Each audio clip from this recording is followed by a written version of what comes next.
Assalamualaikum warahmatullahi wabarakatuh. Selamat datang anak-anak Bapak. Kita berjumpa lagi pada materi ataupun kegiatan pertemuan kita, yaitu mata pelajaran PKN kelas 8 dengan judul Pancasila sebagai dasar negara dan ideologi negara kita. Sebelum memulai materi pembelajaran, Bapak minta kepada anak-anak Bapak untuk berdoa terlebih dahulu, minimal dengan membacakan basmalah, Bismillahirrahmanirrahim, dengan tujuan agar kegiatan pembelajaran kita dapat berjalan sebagaimana mestinya tanpa kendala sama sekali.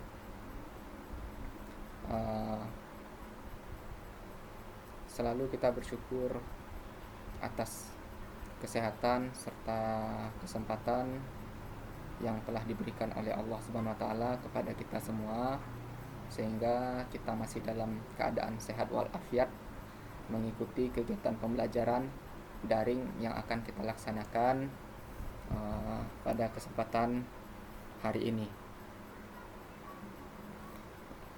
Untuk itu tidak lupa Bapak ingatkan kepada anak-anak Bapak untuk selalu menjaga protokol kesehatan kita, mengingat kondisi Pekanbaru sedang berada pada zona kuning atau zona hati-hati, dalam arti adanya warga kita dikhawatirkan nanti yang terkena COVID-19.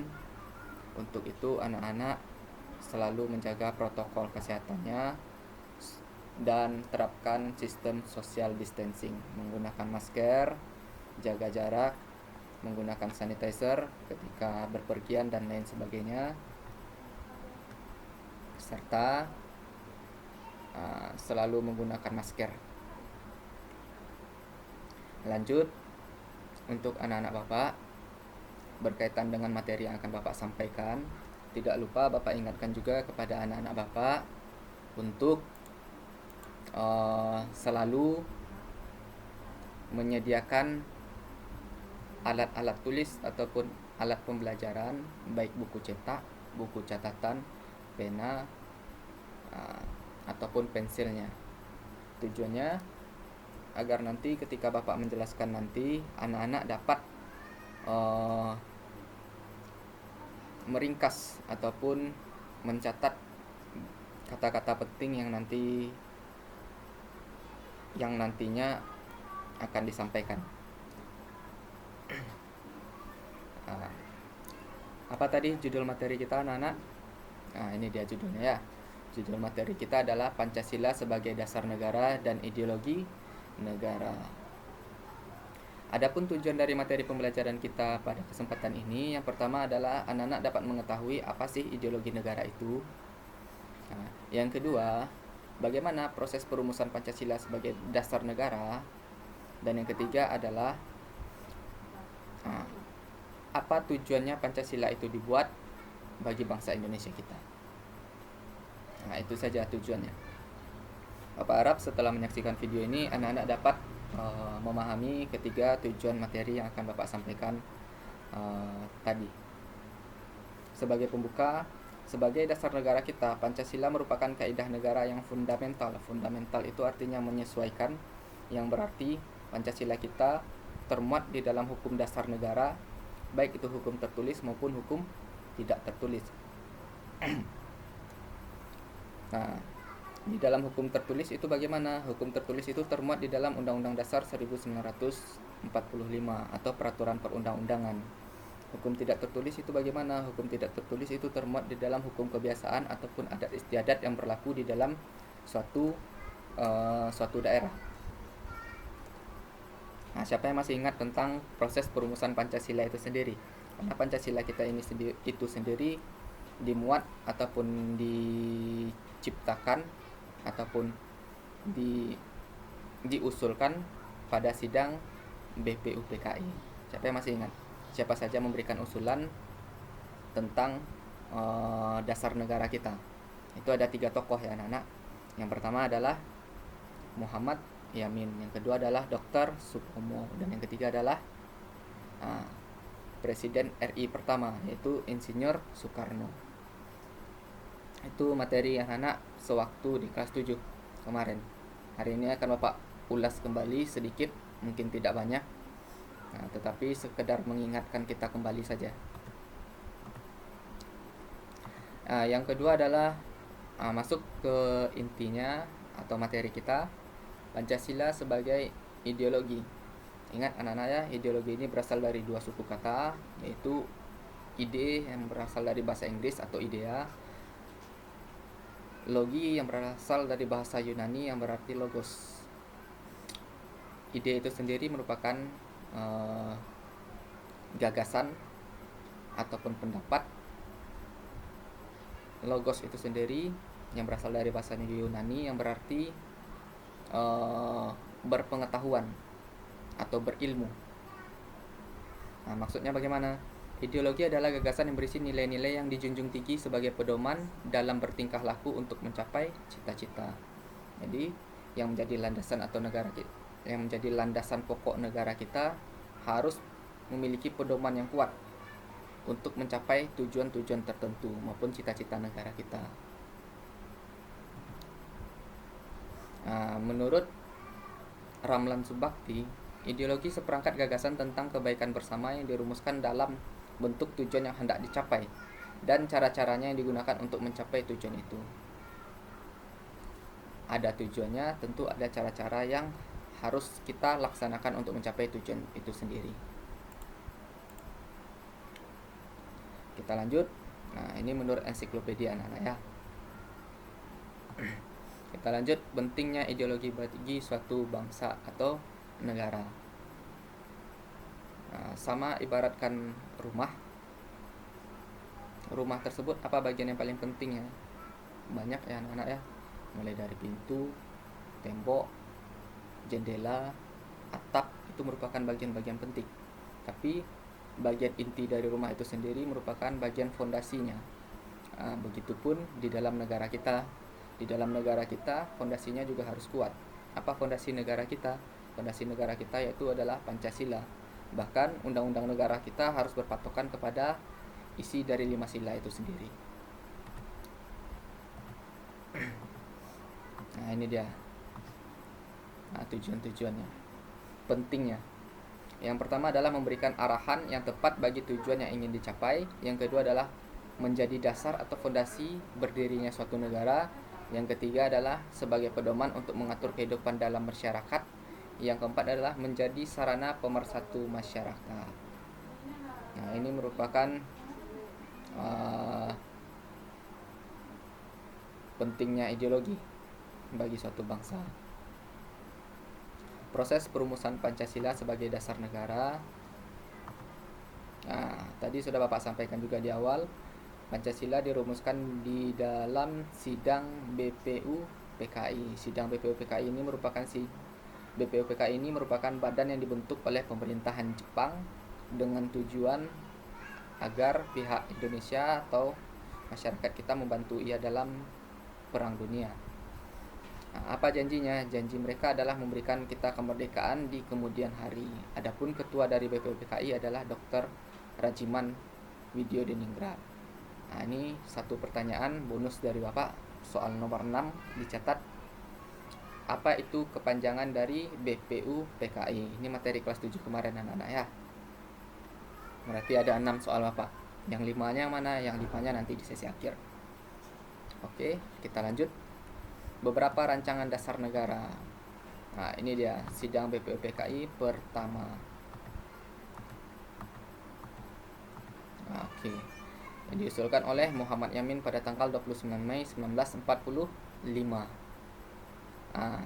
Ada 5 usulan yang disampaikan oleh Muhammad Yamin tentang isi dari Pancasila itu sendiri, tentang dasar negara kita itu sendiri. Ketuhanan Yang Maha Esa, kebangsaan persatuan Indonesia, rasa kemanusiaan yang beradab, kerakyatan yang dipimpin oleh hikmat kebijaksanaan dalam permusyawaratan perwakilan, serta keadilan sosial bagi seluruh rakyat Indonesia. Ini merupakan mungkin ini tidak asing lagi bagi anak-anak karena ini sudah sering anak-anak sampaikan dan sebagian besar dari isi Pancasila merupakan usulan dari Muhammad Yamin. Yang kedua, usulan dari siapa? Dr. Supomo. Ada 3 isinya. Negara harus mengatasi semua golongan atau kelompok dan semua individu, menyatukan seluruh masyarakat secara integral. Dan yang ketiga adalah negara nasional dan negara kesatuan.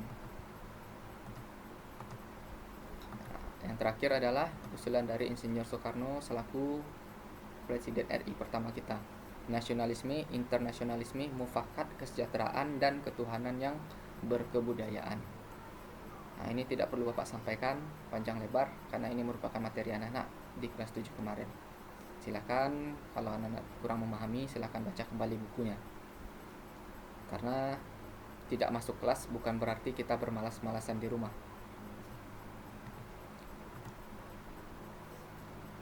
Nah, Piagam Jakarta. Nah, isi dari Piagam Jakarta itu sendiri merupakan bagian dari Pancasila kita atau butiran dari nilai sila-sila kita, baik sila pertama sampai sila kelima. Piagam Jakarta dibuat pada tanggal 22 Juni 1945. Istilah lain dari Piagam Jakarta itu sendiri merupakan Piagam Magna Carta.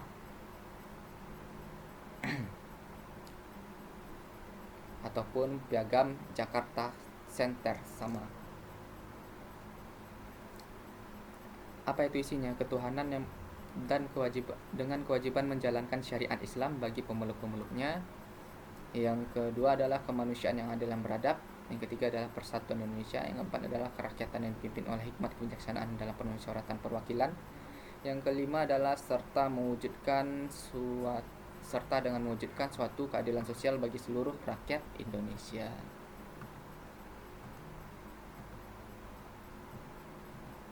Nah, apa perbedaan antara Piagam Jakarta dengan Undang-Undang Dasar itu sendiri? Perbedaannya terletak pada sila pertamanya. Kalau sila pertamanya adalah kewajiban dengan menjalankan syariat agama Islam bagi pemeluknya, sementara di pembukaan UUD 1945 itu ketuhanan yang Maha Esa digunakan.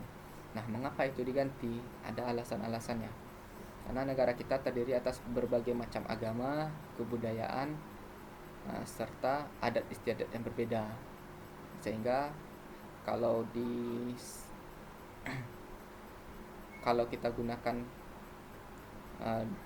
kewajiban dengan menjalankan syariat agama Islam itu sendiri tidak pantas. Tidak pantasnya bagaimana? Tidak pantas bagi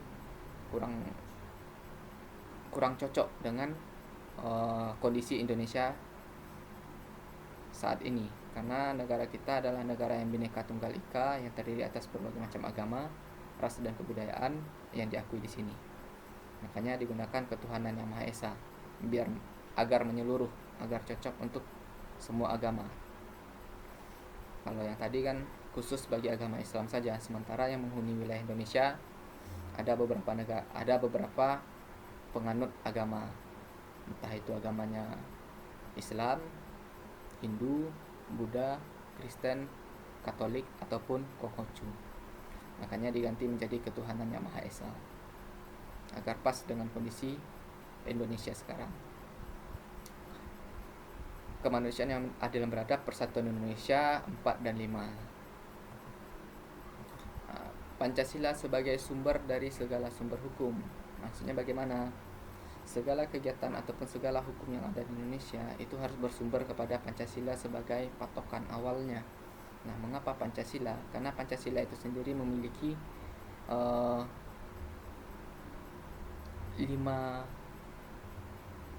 sila ataupun 5 dasar.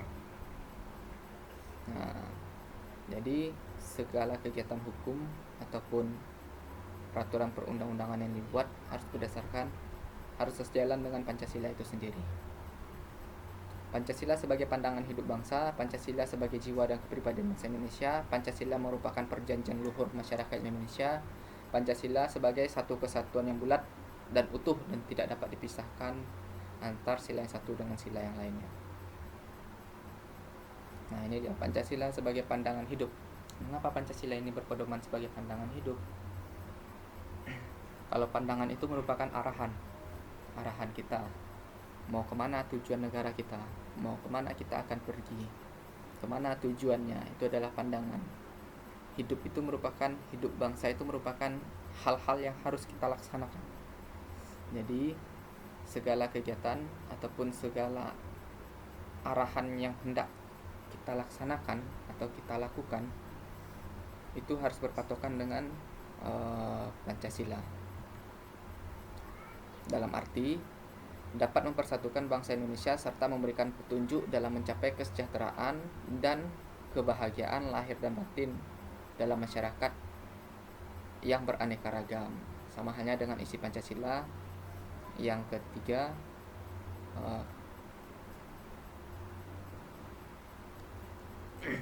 tentang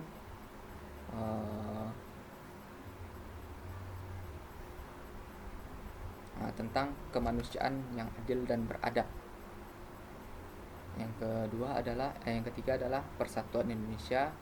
Yang keempat adalah kerakyatan yang dipimpin oleh hikmat kebijaksanaan dalam permusyawaratan perwakilan. Serta yang kelima adalah keadilan sosial bagi seluruh rakyat Indonesia. Ini dia anak-anak ya, Pancasila sebagai pandangan hidup bangsa. Pancasila sebagai jiwa dan kepribadian masyarakat Indonesia. Yang pertama adalah memberikan corak yang khas kepada bangsa Indonesia. Yang kedua adalah Pancasila merupakan ciri khas yang membedakan bangsa Indonesia dengan bangsa lainnya. Yang ketiga adalah sila-sila dari bangsa Indonesia merupakan satu kesatuan yang tidak dapat dipisahkan. Pancasila juga merupakan perjanjian nilai luhur. Perjanjian nilai luhur ini merupakan, maksudnya adalah yang termuat di dalam nilai-nilai historis masyarakat Indonesia pada masa lampau, atau founding father, atau para pendiri bangsa maksudnya. Pancasila disetujui oleh wakil-wakil rakyat Indonesia menjelang dan sesudah proklamasi kemerdekaan. Nah, founding father itu dalam arti adalah wakil-wakil masyarakat rakyat Indonesia atau para pendiri kemerdekaan Indonesia. Pancasila ditemukan kembali dari kandungan kepribadian dan cita-cita bangsa Indonesia terpendam sejak berabad-abad yang lalu, dan serta mampu membuktikan kebenarannya setelah diuji oleh sejarah perjuangan bangsa. Nah, Pancasila kita itu sendiri termasuk ideologi mana? Ideologi apakah dia termasuk ideologi terbuka atau ideologi tertutup? Nah, ternyata Pancasila kita termasuk ke dalam ideologi terbuka. Terbuka ini sama artinya dengan fleksibel tadi atau fundamental itu tadi. Dia menyesuaikan dengan perkembangan dan tuntutan zaman tanpa mengubah isi dari kandungan Pancasila itu sendiri. Sementara ideologi tertutup ini menutup diri dia. Apa yang sudah dibuat oleh pendiri-pendiri bangsanya, ya itu memang harus dilaksanakan. Nah, ideologi terbuka. Pandangan dunia menentukan tujuan dan norma politik sosial selalu dapat dipertanyakan sesuai dengan nilai-nilai dan prinsip norma yang berkembang di dalam masyarakat. Kalau tertutup, tujuan dan norma politik sosial ditetapkan sebagai kebenaran yang tidak boleh dipersoalkan lagi, melainkan harus diterima sebagai sesuatu yang sudah jadi dan harus dipatuhi. Nah, maknanya apa Pancasila sebagai ideologi terbuka? Ini dia ya. Ideologi yang mampu menyesuaikan dengan perkembangan zaman tanpa mengubah dasarnya itu tadi. Dasarnya mana? 5 asas sila itu tadi. Terima kasih Bapak sampaikan kepada anak-anak Bapak telah menyaksikan video pembelajaran yang telah Bapak buat. Lanjut, tadi di awal sudah Bapak ingatkan kepada anak-anak untuk menyediakan yang namanya perlengkapan ala-ala tulisnya. Nah, kita lanjut ke sesi pertanyaan. Tadi sudah satu pertanyaan bonus, itu soal nomor 6. Sesi pertanyaan yang pertama adalah Pancasila. Soal pertama objektif. Pancasila sebagai sumber hukum berfungsi sebagai sumber hukum yang mengatur segala hukum yang berlaku di Indonesia. Artinya A. Pancasila bersifat kaku dalam mengatur hukum. B. Pancasila sebagai perjanjian luhur. C. Semua hukum harus bersumber dari Pancasila. D. Pancasila dijadikan sebagai nilai instrumental. Tadi sudah Bapak jelaskan isinya. Yang kedua adalah manfaat yang didapat jika suatu negara memiliki atau mempunyai ideologi. Yang pertama adalah dapat bersaing dengan A. Dapat bersaing dengan negara lain. B. Mengantarkan bangsa dan negara dalam mencapai cita-citanya. C. Menjadi negara yang baik. D. Syarat mutlak berdirinya suatu negara. Dan yang ketiga, terakhir soal objektif. Suatu bangsa yang merdeka agar mampu menghadapi berbagai permasalahan, baik dari dalam negeri maupun dari luar negeri, maka bangsa tersebut harus A. Memiliki rakyat yang cerdas. B. Memiliki ideologi negara. C. Bekerja sama dengan negara lain. D. Memiliki angkatan perang yang tangguh. Nah, lanjut, soal nomor 4, soal esai. Sebutkan isi perumusan Pancasila menurut Insinyur Soekarno pada sidang BPUPKI pertama. Yang kelima adalah soal esai juga. Sebutkan perbedaan ideologi terbuka dan ideologi tertutup. Serta soal terakhir, soal ke-6, soal bonus tadi, isian singkat tentang kepanjangan dari BPUPKI. Oke, itu soal isian singkat anak-anak yang mesti anak-anak jawab ya.